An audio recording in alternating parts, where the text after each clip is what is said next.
Hi friends, அக்ஷாஸ் cooking tune பண்ணதுக்கு ரொம்ப நன்றி.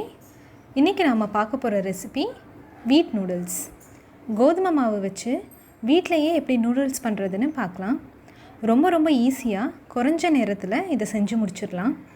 நூடுல்ஸ் பிடிக்காத குழந்தைங்களே இருக்க மாட்டாங்க. கடையில் இருந்து வாங்குகிற நூடுல்ஸை விட இது ரொம்ப டேஸ்டியாகவும் இருக்கும். அது மட்டும் இல்லை, இது ரொம்ப ஹெல்த்தியும் கூட. இந்த ரெசிபிக்கு போகிறதுக்கு முன்னாடி இந்த வீடியோ உங்களுக்கு பிடிச்சிருந்தா லைக் பண்ணுங்கள், ஷேர் பண்ணுங்கள், சப்ஸ்கிரைப் பண்ணுங்கள், பக்கத்தில் இருக்கிற பெல் பட்டனையும் கிளிக் பண்ணிவிடுங்க. அப்போ தான் நான் அப்லோட் பண்ணுற எந்த வீடியோவும் நீங்கள் மிஸ் பண்ணாமல் பார்க்கலாம். இப்போ வாங்க ரெசிபிக்கு போகலாம். ஒரு மிக்சிங் பவுலில் 2 கப் கோதுமை மாவு எடுத்துக்கலாம். அதில் தேவையான அளவு உப்பு போட்டுட்டு 1 டேபிள் ஸ்பூன் அளவு எண்ணெய் விட்டுக்கலாம். முதல்ல இது எல்லாத்தையும் நல்லா மிக்ஸ் பண்ணி விட்டுடணும்.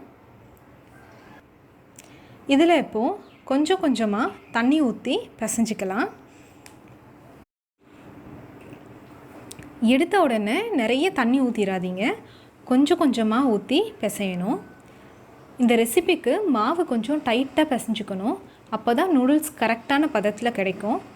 இந்த ஸ்டேஜ் வந்த உடனே இன்னும் ஒரு 5 மினிட்ஸ்க்கு நல்லா பிசைஞ்சிக்கலாம். இப்போ நல்லா பிசைஞ்சு எடுத்தாச்சு. பாருங்கள், இந்த அளவுக்கு டைட்டாக இருந்தால் போதும்.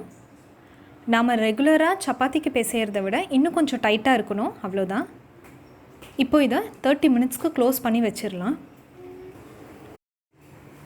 ஒரு பாத்திரத்தில் தண்ணி எடுத்துக்கலாம்.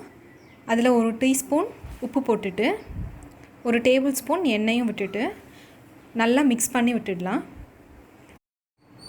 நூடுல்ஸ் பிழியறதுக்கு இந்த சைஸ் ஹோல் இருக்கிற அச்சு எடுத்துக்கோங்க. இடியாப்பம் அச்சுக்கு அடுத்த சைஸ் அச்சு இதில் செஞ்சால் கரெக்டாக வரும். முறுக்கு குழாயில் லேசாக ஆயில் தடவி வச்சுருக்கேன். நாம் பிசைஞ்சு வச்சுருக்க மாவை 2ஆக பிரிச்சுட்டு தனித்தனி பேட்சாக நூடுல்ஸ் புழிஞ்சு எடுத்துக்கலாம். தண்ணி கொதிக்கும்போது நூடுல்ஸை டைரெக்டாக நம்ம புழிஞ்சிடலாம். இடியாப்பம் முறுக்கு மாதிரி ரொம்ப சாஃப்டாக புழிகிற மாதிரி இருக்காது, கொஞ்சம் அழுத்தி புழியணும். பாருங்கள், நல்லா புழிய வருது. நடுவில் கட் ஆகாமல் நல்லா லாங்காக அழகாக வந்துட்டு இருக்கு. முடிஞ்ச உடனே கத்தியில் கட் பண்ணிடலாம்.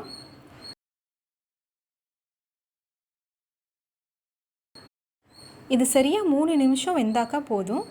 3 நிமிஷத்தில் கரெக்டான பதத்துக்கு வெந்து வந்துடும். பாருங்கள், 3 நிமிஷம் ஆயிடுச்சு.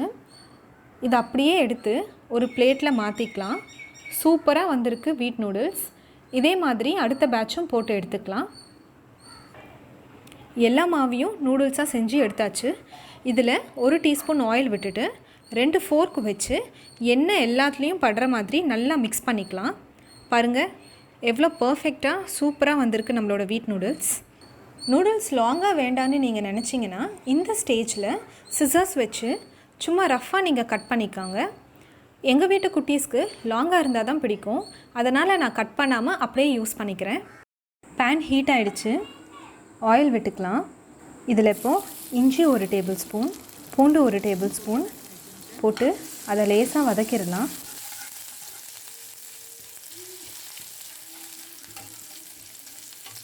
அடுத்து நீட்டு வாக்கில் கட் பண்ண வெங்காயம் போட்டுடலாம். நான் 1 கப் வெங்காயம் போட்டிருக்கேன். வெங்காயம் ரொம்ப வதங்க வேண்டிய அவசியம் இல்லை. வெங்காயம் லேசாக வதங்கின உடனே 1 cup carrot, 1 cup capsicum, 1 cup கோஸ் போட்டுடலாம். எல்லாத்தையும் நல்லா கலந்து விட்டுட்டு இது 2 நிமிஷம் வேகட்டும். காய்கறி எல்லாம் கொஞ்சம் வெந்த உடனே தேவையான உப்பு போட்டு நல்லா மிக்ஸ் பண்ணிக்கலாம்.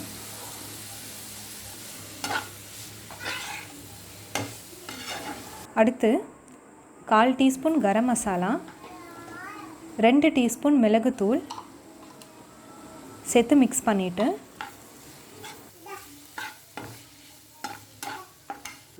1 table spoon soya sauce, 1 table spoon tomato sauce, 1 teaspoon chilli sauce போட்டு எல்லாத்தையும் நல்லா மிக்ஸ் பண்ணி விட்டுறலாம்.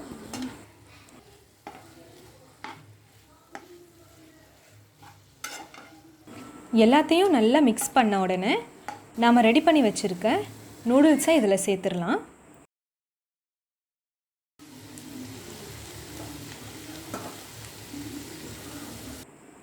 ரெண்டு ஃபோர்க் வச்சு நல்லா மிக்ஸ் பண்ணி விட்டுக்கலாம். ஃப்ளேவர்ஸ் எல்லாம் நூடுல்ஸில் படுற மாதிரி நல்லா கலந்து விட்டுக்கலாம். கரண்டியில் பண்ணுறதை விட 2 ஃபோர்க் வச்சு பண்ணிங்கன்னா ரொம்ப ஈஸியாக இருக்கும்.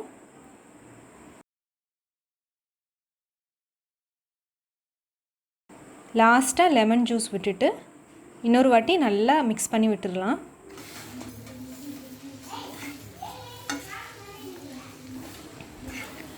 நம்மளோட சுவையான சத்தான வீட்லேயே செஞ்ச வீட் நூடுல்ஸ் சூப்பராக ரெடி ஆகிடுச்சு. கடையில் வாங்குகிற நூடுல்ஸை விட இது ரொம்ப நல்லாயிருக்கும். உங்கள் வீட்டு குழந்தைங்களுக்கு ஒரு வாட்டி செஞ்சு கொடுத்தீங்கன்னா திரும்ப திரும்ப கேட்டுக்கிட்டே இருப்பாங்க. ட்ரை பண்ணி பார்த்துட்டு எப்படி வந்துச்சுன்னு சொல்லுங்கள். இந்த ரெசிபி உங்களுக்கு பிடிச்சிருந்தா லைக் பண்ணுங்கள், ஷேர் பண்ணுங்கள், சப்ஸ்கிரைப் பண்ணுங்கள். அப்படியே பக்கத்தில் இருக்கிற பெல் பட்டனை கிளிக் பண்ணுங்கள்.